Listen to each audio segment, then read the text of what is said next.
Back on the record, this is the people of the state of Colorado versus James Egan Holmes, case number 12 CR 1522. The record should reflect that Mr. Holmes is present with his attorneys and the prosecutors are present as well. We continue to be outside the presence of the jury. The jury, as my bailiffs were about to bring in the TV/DVD equipment, indicated that they were about to send another note, and here is the note. We're going to mark this one as question number 3 during the jury deliberations of phase 1 of the sentencing hearing.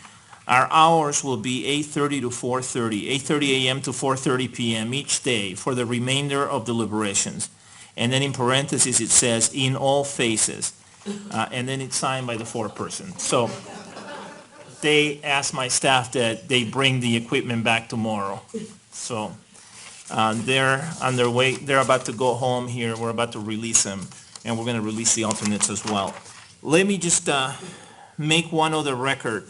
In terms of the discussion that we had related to DiBella, related to Frasco, related to Jefferson, and that line of cases, the law in Colorado as it stands now is that the rule that I've talked about that is explained in all those cases does not apply to a defendant's videotape statement. And that case is People versus Ferrero, F-E-R-R-E-R-O, A74 Pacific 2nd, 468. That's a Colorado Court of Appeals case from 1993. So the rule doesn't apply to, and when I say the rule, I'm referring to the rule that I'm relying on to order supervised view, or excuse me, not supervised, but limited viewing of certain videotapes and CDs. The rule does not apply to either the videotape statement of the defendant to Agent Apple and Agent Mel, and it doesn't apply either to the audio tape statement by the defendant to Detective Apple and Agent Gombiner. Having said that, I still think the most prudent course of action is to proceed as I am. And so I stand by the answer that I said I was going to send back to the jury, and that answer has been sent back, and I think that is the appropriate way to proceed. All right, is there anything else that we need to talk about at this time on behalf of the people? Mr. Brockler. Would the court like to pick up the PowerPoint in anticipation of what we may do tomorrow? Yes. Thank you. Yes, please. Thanks for reminding me about that. I have reviewed the PowerPoint presentation, and because Ms. Higgs was not aware of the rule that I passed today, I'm going to say that it is exempt from my rule. So it would be unfair for me to apply the rule to her when I just passed the new rule today. So go ahead, Mr. Brockler, what are your objections? And has this been marked yet? We should probably mark it so that there is a record of it. Yes, sir. What is the next court trial exhibit? 100. Okay, it will be marked as C-TR-100. Mr. Brockler, you may proceed. Your Honor, and unaware of the rule too, with the court's indulgence, I may have a small 200-300 slide presentation for tomorrow. I'm kidding. I don't have any. But I do have a question about clarification about that moving forward before I address Ms. Higgs. One is, as the court may recall from what I did in the closing statement, once the jury instructions get finalized, I like to take them and highlight certain aspects of them, whether it's elements or words, and put them into the PowerPoint. With the court schedule and with that rule in place, I guess I would ask for some flexibility with the court in terms of slides that deal specifically with the addition of finalized instructions as they appear on those documents, if the court would be willing to permit me at least that. The other parts, of course, I'll get to the defense. Yes. I don't think I've heard a single objection by anyone to a slide that contains either an instruction in its entirety or part of an instruction. I don't think that's ever a concern for either party, so I don't have a problem with that. And that rule applies now to, that exception I should say, applied to both sides, obviously.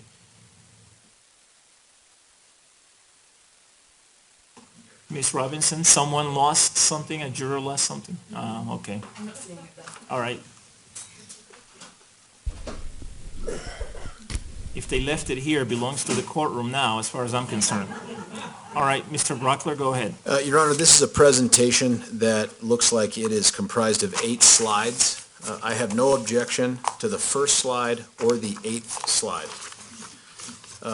Slide number 2, Your Honor, appears to be straight-up argument. It looks like, I'm not aware of an exhibit that's going to be admitted during the mitigation phase that contains this. It looks like a motivational poster that has the sun appearing over some clouds with the words "rise above" written across from it. That seems to me to be inappropriate for the 2-minute opening statement that the court has provided us.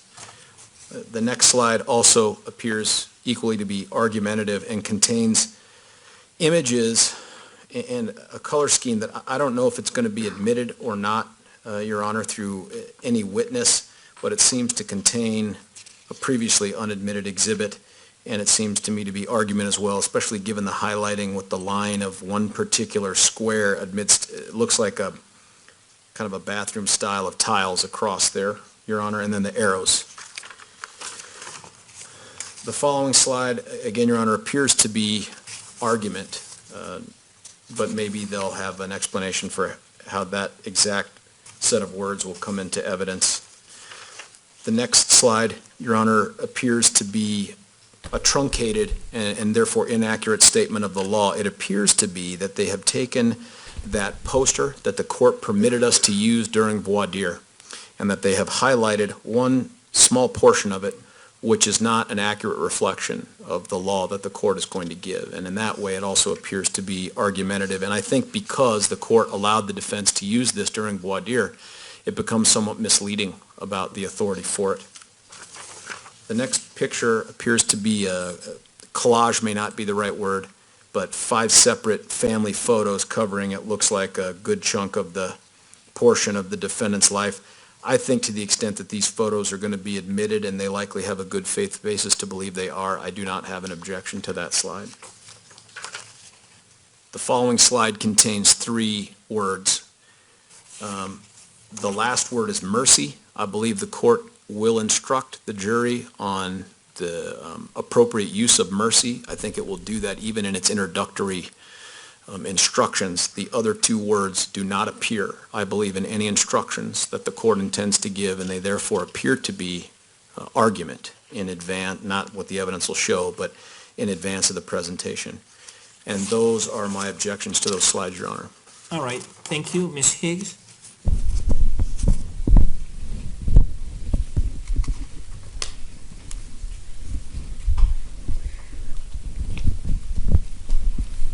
Thank you, Your Honor. With regard to these slides, I will note that with the exception of the slide with the family photos, these are demonstrative slides. We anticipate that the photos will be coming into evidence. The court is aware that the opening statement, we are allowed to use demonstratives to sort of show the jury what it is that we are talking about. With regard to the last slide, I think that these are all things that the jury is allowed to bring into the courtroom in consideration of the mitigation that we present. So this is not argument. This is part of what the jury will be doing in this phase of the trial. With regard to slide number 5, my preference actually would be to use the board to have your staff bring in the actual board that we use during the course of jury selection to point this out to the jury. And this slide actually shows the full board, but then just sort of brings out step 2, because part of what I am allowed to do in the opening statement is talk to them about how we're presenting mitigation, what that mitigation is. As far as slide 4 goes, this is based on evidence we anticipate will be admitted during the course of the trial. And slides 2 and 3, again, are demonstrative in nature. And these are issues, with regard to slide 2, issues that we discussed with the jury in jury selection. I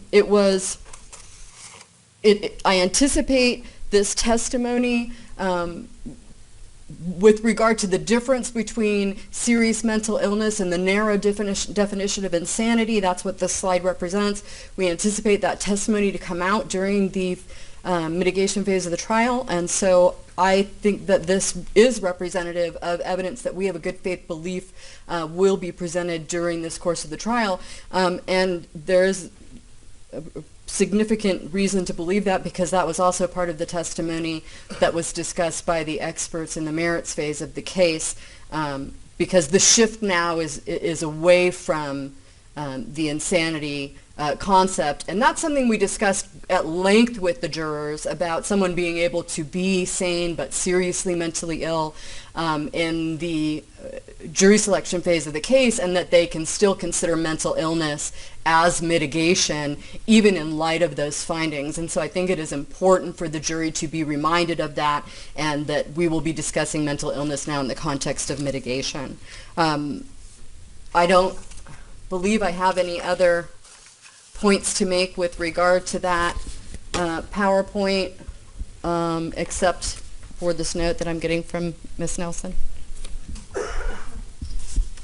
Oh, and Your Honor, yeah, Ms. Nelson is correct. With regard to slide 2, which is sort of the theme, that was part of the theme that we presented in the opening in the merits phase of the trial. It's part of the theme that we are pulling throughout this whole trial.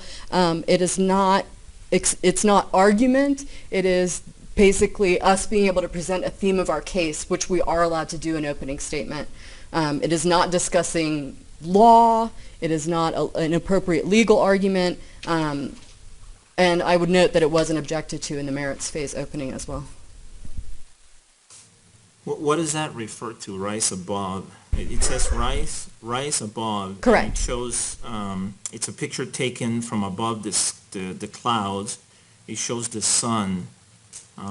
What does that refer to? So one of Mr. King's themes in his opening of the merits phase of the case was this idea of reaching higher ground, rising above, to be able to separate oneself from sort of the emotion, the inappropriate emotion and attachment that we've talked to the jury about that they're not supposed to have. And so this demonstrative represents that theme.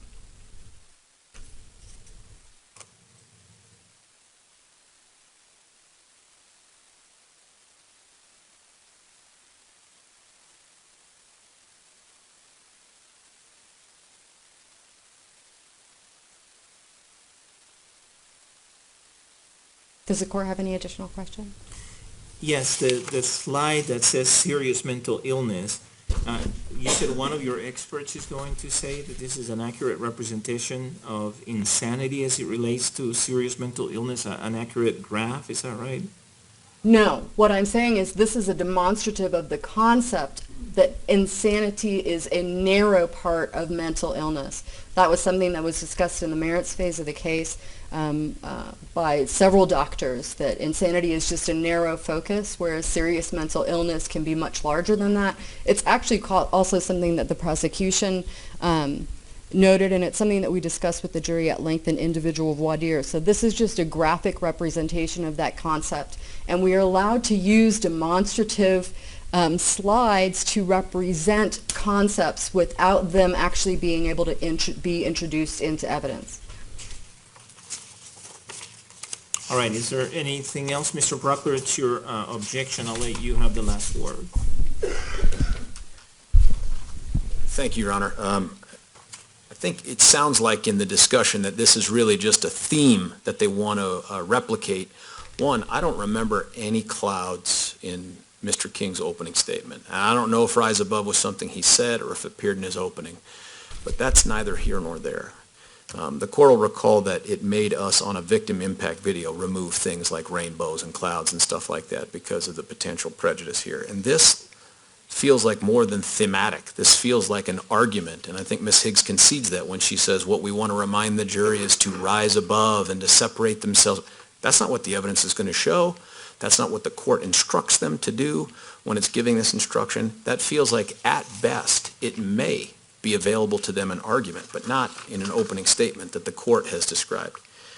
This idea, too, with the third slide, that a demonstrative exhibit, because it demonstrates something, therefore they're allowed to publish it to the jury in the form of an opening. Judge, I think what the court was struggling to get from them was the idea of, is someone going to lay the foundation for this demonstrative exhibit? Simply announcing something as demonstrative doesn't make it so. And it sounds like no witness is going to provide any foundation for this to be presented to the jury as an exhibit. We're just going to say this highlights what we believe the argument to be. And the problem is, this, the way they've displayed it, is it appears to quantify what insanity is in the scheme of serious mental illness. And in the absence of testimony to provide further foundation, it's not only misleading, but it is argumentative, and it would not likely be displayed to the jury at any time as demonstrative.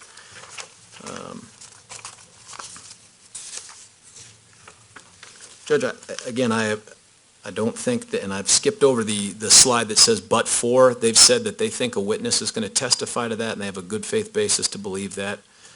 That is what it is, I guess, Your Honor. In terms of the next slide, which deals with step 2 mitigation and the request to bring out to the jury the instructional, for purposes of voir dire poster, Judge, that's not appropriate. This court has moved past the general concepts that would be described to the jury for purposes of determining who could sit on this case and to facilitate questions about them so that they have an understanding of the process. We are now instructing them on specifics of the law, and this isn't it. This isn't what the court's going to instruct them, and it's not appropriate, I think, Judge, to bring it back out and to allow them to reference it either on the slide or with the poster board.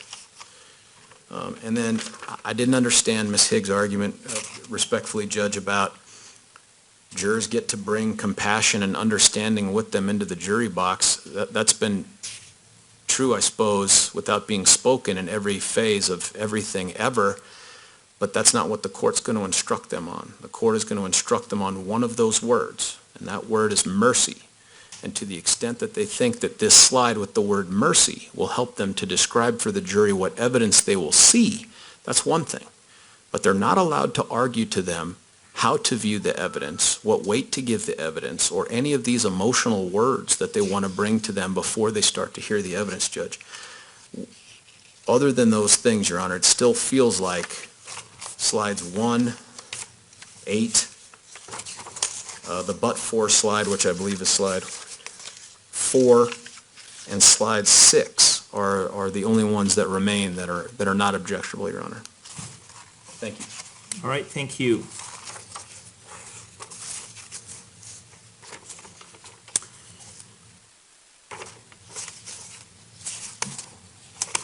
In terms of the first slide, I agree with Mr. Brockler that this is an inappropriate slide.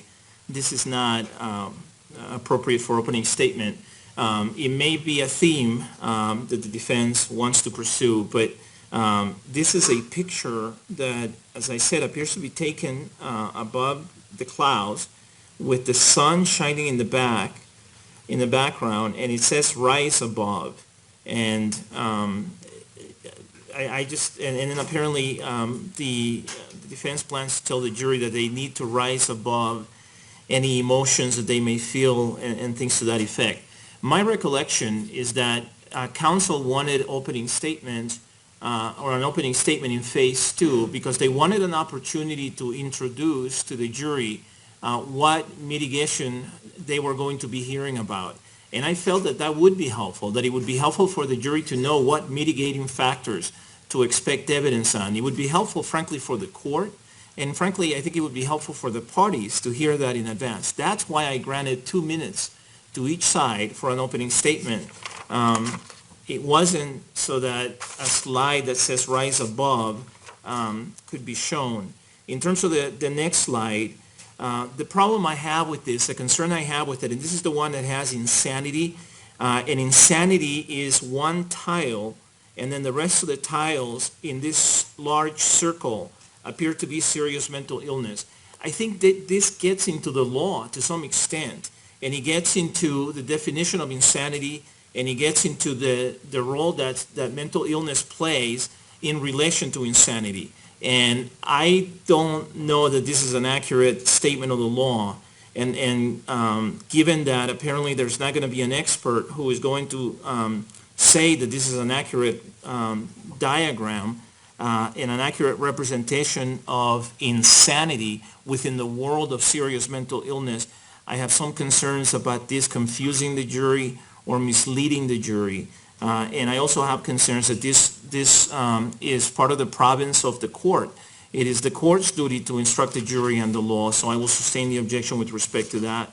The next slide, but for serious mental illness, this would not have occurred. This has been a theme throughout for the defense, and I think it's appropriate, and I will allow that. The next slide, in terms of the request to have the board here, I don't think it's appropriate for the opening statement in phase 2, because the opening statement for phase 2 should focus on phase 2, not on the entire sentencing hearing process. That's number one. Number two, to the extent that the jury is going to be shown anything related to the process or the law that applies in a sentencing hearing, it should be consistent with my instructions. It should be the words that I'm using in the instructions. The part that says step 2, mitigation, any reason for a life sentence over a death sentence, I'm not sure if that's exactly how I'm saying it in my introductory instructions, but it's fairly close.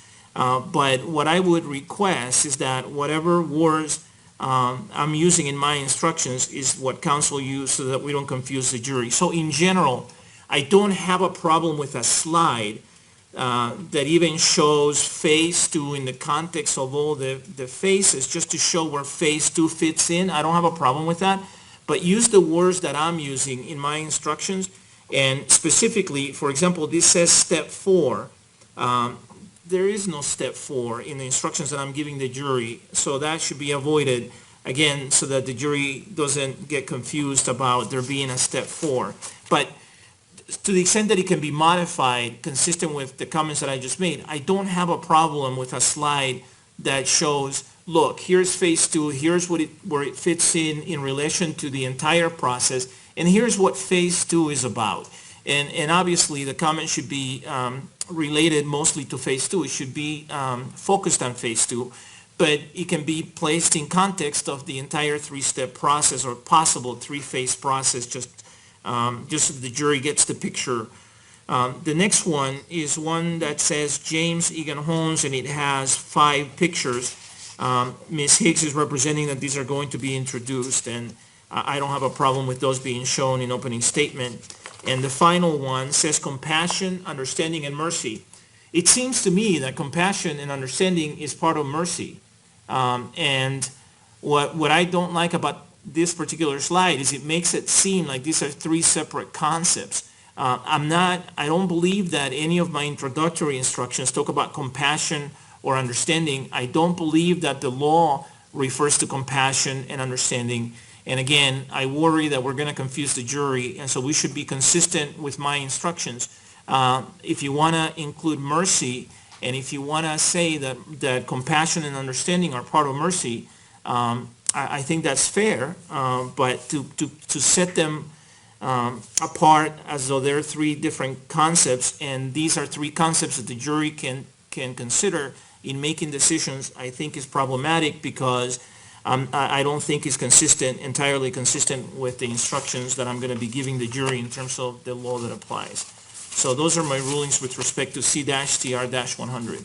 Is there anything else at this time on behalf of the prosecution, Mr. Brockler? No, sir, thank you. Is there anything else on behalf of the defense, Ms. Higgs? Yes, Your Honor, I'd asked the court to give the prosecution a deadline.